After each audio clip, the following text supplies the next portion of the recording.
Hello everybody and welcome back and welcome to Christmas in July.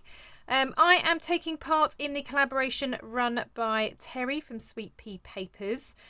She is hosting a Christmas Crafts in July event. She has done this for 2 or 3 years now, I think, already. And she invited me to join along this year, so I did agree. Now I have got 3 videos that I'm actually doing this month. So what you're going to see is parts of a project that will slowly obviously build itself up. So I'm going to do one element today, and then in the other 2 videos you'll see the next stages for this particular project. Now there are so many different crafters that are taking part. Make sure that you are following along. Go and check their videos out. Down in the description will be all of the information you need to know, with the links to the different collaborators, links to the papers as well. There are 2 kits that we have been given to play around with. I'm going to share part of one of them with you today. But I believe that there are prizes and winners drawings at the end of the month for those that are kind of following along and participating. But as I say, all the details will be down below. Please make sure you go and read through, check it all out. Go and check out all of the other collaborators as well, because when you've got events like this where lots of people are working with the same papers and making different things, there is just so much inspiration to be had. Even if Christmas is perhaps not your thing, it's July, you don't even want to think about Christmas, you may still be inspired by a particular project that you see. So I am working with a kit that's all about these cute little Christmas mice. And what I really love about it is there's lots of these toadstools in there, which I also really, really love. So I just want to share some of the pages. Now I haven't printed out everything, not just yet anyway. I'll be printing out more possibly for the next part of the project that I'm creating. And as you can see, I have shrunk these down. So this would have been 2 to a page on a size of A4, and then I have just shrunk it down a little bit, and I don't know why, but my papers seem to be curling at the moment, but I have shrunk them down, so I've got 2 to a page, and then I've kind of trimmed off any white borders that I had, and I'm actually going to trim them so they are individual pages like this. So they're not going to be a journal page, they're going to be individual ones. So I just want to share some of the pages with you first. There will be, I'm sure, a flip through somewhere of all of the pages if you are interested. But like I said, I like these because I love the little mice. There is a steampunk style Christmas kit as well. I haven't used that one for this particular project, only because today I'm making like a notebook, and this one had, while it had lots of decoration, it also has white space, so you're able to make some notes, which the steampunk one didn't particularly have. So I have done 2 of each page because I'm going to be doing multiple notebooks of these, but I just wanted to share with you the pages. Really love this mouse, so cute. And again, those wonderful toadstools, more toadstools. But as I say, lots of space to be able to write, which I like. This one's super cute as well, and even if it is divided, you still have space to do some writing and make some notes. Then we've got this page. I mean, this really would make a beautiful Christmas journal. I'm not doing a Christmas journal, I'm doing something slightly different, but I do really like this. Now this is a page that I'm actually using as my front cover for my little notebook, just because I think that kind of sums it up brilliantly. We wish you a Merry Christmas and a Happy New Year. But I love the kind of mix of the Christmas trees and the toadstools. I think that's really nice. Again, we've got some cute mice. Really, really love those. So lovely. I really like this one as well. I was debating on using maybe this one as a cover because it says Christmas Eve. I quite like that. But I thought the other one would be more suitable for a cover, but I do like him. And again, the kind of pine trees and the toadstools. Then you've got kind of a lighter version. I really like this as well because it means you can write straight over it, but you can still see a hint of a picture underneath.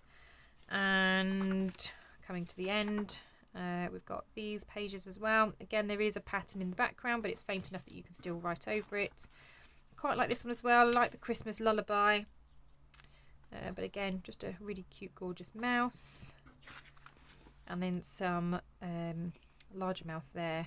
And again, that one says Merry Christmas. Again, I was toying with whether this one should be a front cover, but I decided against it. So yeah, they're the pages that I have printed off. And like I said, I have been trimming them down. Now, to save some time, I have already trimmed my notebook, and this is as fat as it gets. So I've got all of my pages here. So I've got lots of them with the little mice and things in. And then, like I said, I'm going to use this as my front cover. So to bind these, I'm not going to sew anything. I was debating sewing, but I'm actually going to glue along the top. Now, you can do this a couple of ways. Now, you can either use clips to kind of hold the top together. So use binding clips like these. Or, like I'm going to, if you have it available, I am going to be using, I've got this kind of book press. So I'm actually going to use that to hold my papers together.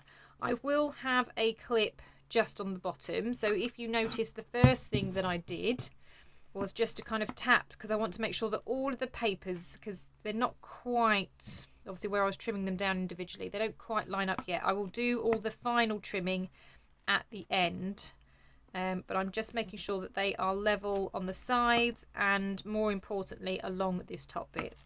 And once I'm happy about that, I will just put my clip in place at that end just to make sure that they don't start shifting.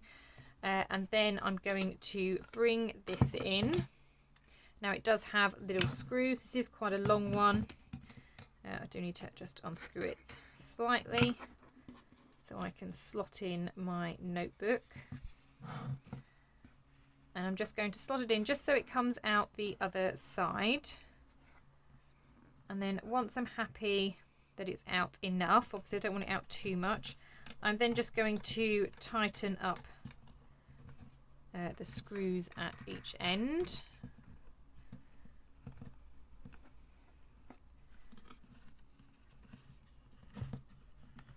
I'm just going to wind that down. Like I said, if you haven't got one of these contraptions, that's fine. You don't need to. You can just use clips. But that's just going to hold my papers in place. I'm then just going to have, I've got this, which is just a PVA glue. You don't need anything fancy, but use just whatever glue that you have. And then I'm going to use this, although it's kind of stuck at the top, I'm going to use this to bind mine. So the first thing I need to do is just scrape off that glue that's at the top.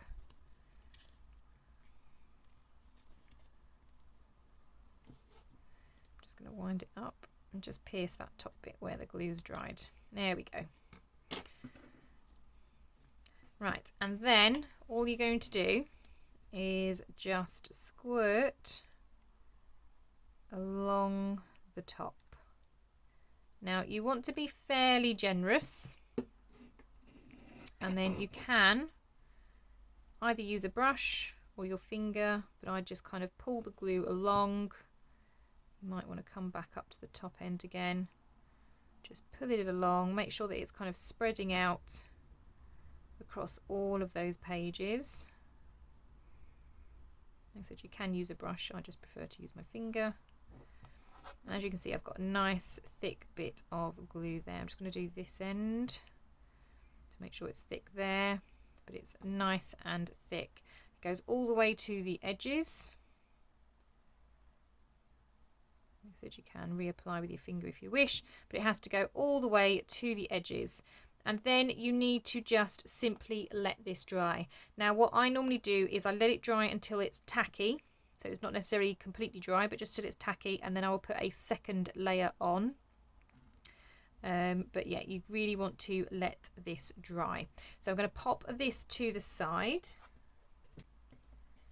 And now, obviously, I'm not going to make you wait for it to dry. So I have brought this one in that I have made earlier. Now, actually, one thing I've forgotten to put on the back of that one was a piece of card. So I'm going to quickly do that. So I've just put on a piece of, let's It's like a file folder thickness. So I've got this on the back of here just to kind of add some stability to the back. But this is one that I glued earlier, and as you can see, all of the pages are attached and glued at the top. So I'm just going to grab that other one back so we can attach this. I'm just going to very quickly measure out because it should be the same size. So let's grab a pencil, because I'm going to have to trim here and here. So let's bring in a trimmer.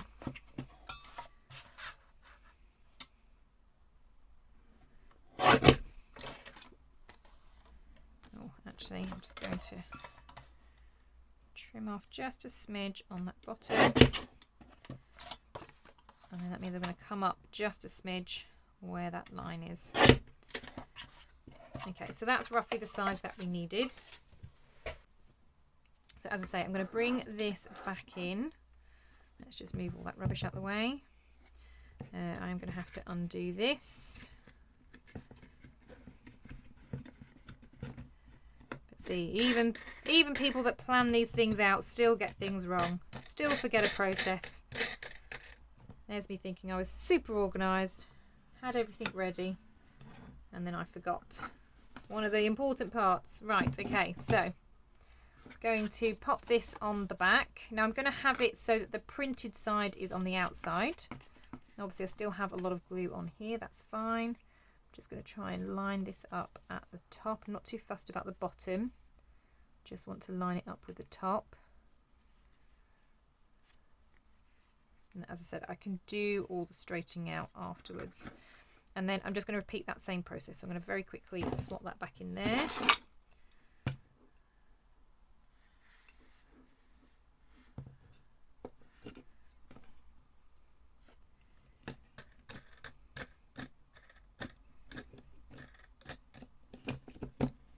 Like so.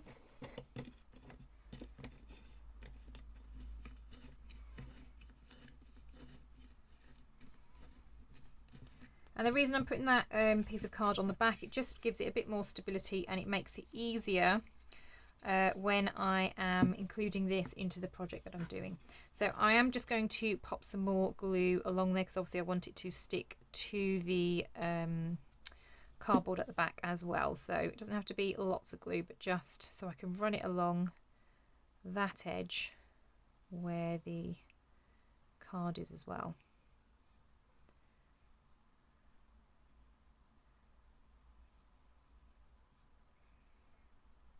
Right, there we go, problem fixed. And like I said, I will do a second coat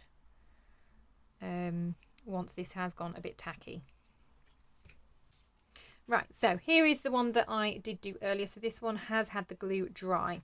Now, what I want to do, obviously I don't want this showing, which is why I've put this on the back and not on the inside, because I'm going to use some patterned Christmas paper. I'm trying to see what this is from. So it's from Hambly Screen Prints, Santa Clara.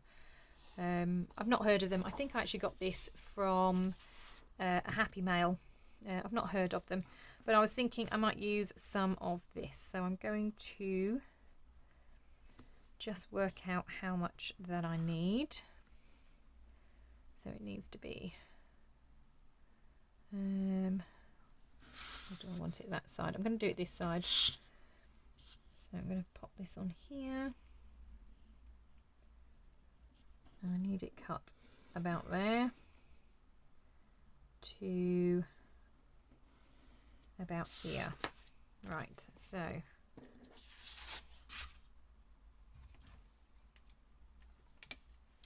to start with, I'm just going to freehand it just so I can use my mini trimmer. So I'm just going to come just underneath that line that I've drawn, because obviously this is not going to fit in that small little trimmer, and then I'm just going to go just on the outside of that one there as well. And I'm now going to use my mini trimmer just to straighten all of that up. Okay. Oh, there we go.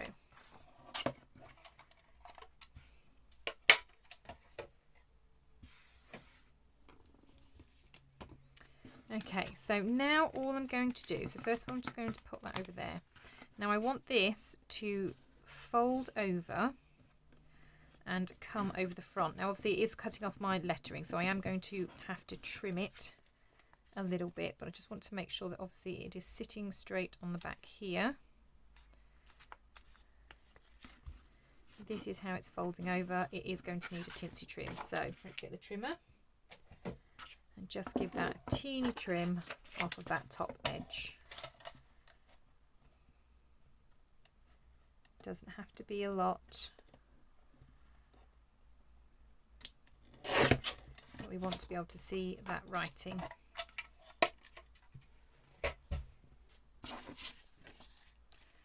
So again, just going to line it up at the back, and then if this folds over, it's just going to then be along the top, which is what we wanted. So now we're going to add some glue so that it sticks down. So I'm going to add it to the back of this because it just makes it easier to try and line up.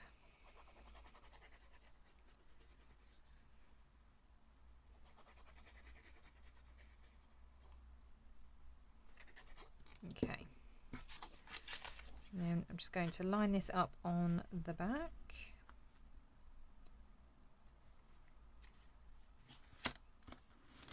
Just give it a press down, smooth it all out.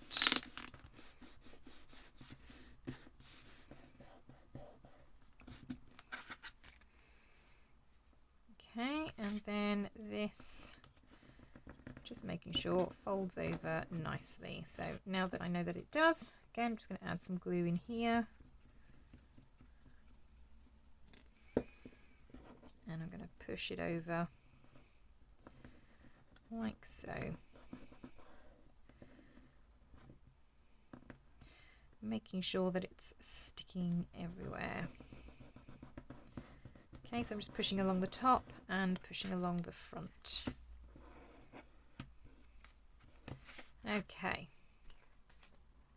Right, so now that we have done that, we are going to need to neaten it up. So I am going to trim it down slightly. So I'm going to use this. This is a quilting ruler, or used for sewing. So it's just much easier to kind of hold everything flat and in place. So I think I'm just going to try and line this up as best I can with my mat, and then kind of take it from there. Now I'm talking like a slither that's kind of coming off. It's not a lot at all, but it just is going to hopefully straighten up the edges. So I'm just going to do a few passes. So I'm just pulling my blade down, not pressing particularly hard. I'm just going to keep going over and over until it makes enough passes that it's nice and smooth.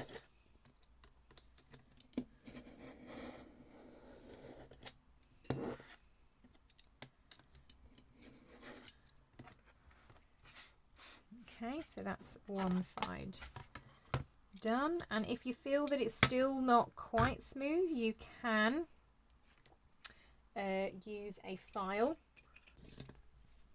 and then you can just rub this down just to kind of smooth off any rough bits. If you have just still some little strands that are a bit rough, you can use a file just to kind of smooth it down.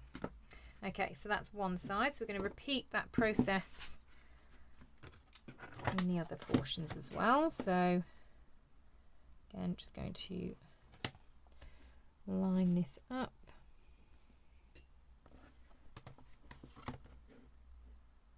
Now it's not too much off the edge that I need actually, but again it's just making sure that it's even on each page.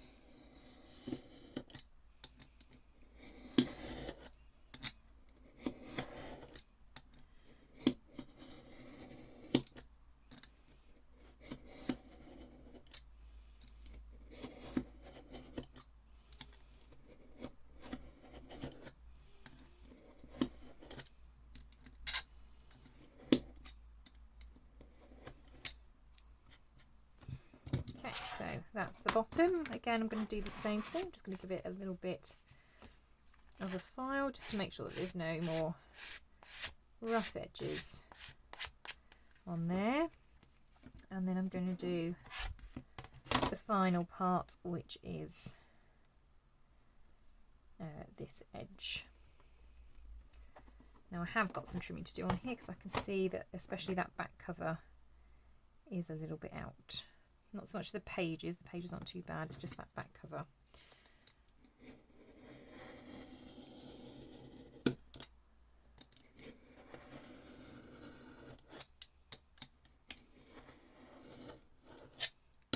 Okay, so there's that edge done.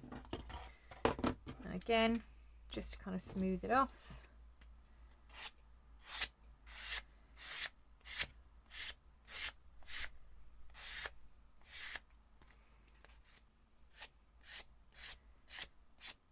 Wonderful. Right, okay. So let's get rid of all this rubbish. Okay, so there is my little Christmas notebook. As I said, this is just one part of a extended project, so you'll see more of what I'm doing as I kind of put it together. But it's just a nice way to make a little kind of notebook. Now you can do this, like I said, with the other papers that are available, the Steampunk Christmas. You could absolutely do this with any papers that you have to hand. I've just used some scrapbook paper for the back. And then, like I said, I've got lots and lots of pages here ready for some Christmas writing. Well, I hope that you have enjoyed this video. As I say, all of the details will be down below. Please go and check out all of the other collaborators and people taking part. I'm sure you'll find lots of inspiration. As I said, even if you're not really somebody who is into Christmas or not into Christmas, certainly in July, I'm sure lots of the projects you could use for any kind of papers, any type of project. Also, don't forget that there are prizes and there is a giveaway at the end of the month, so make sure that you're participating in that. Again, all details will be down below. Thank you so much for joining me today. I hope you have a wonderful day, and I will see you all in the next crafty video. Bye for now.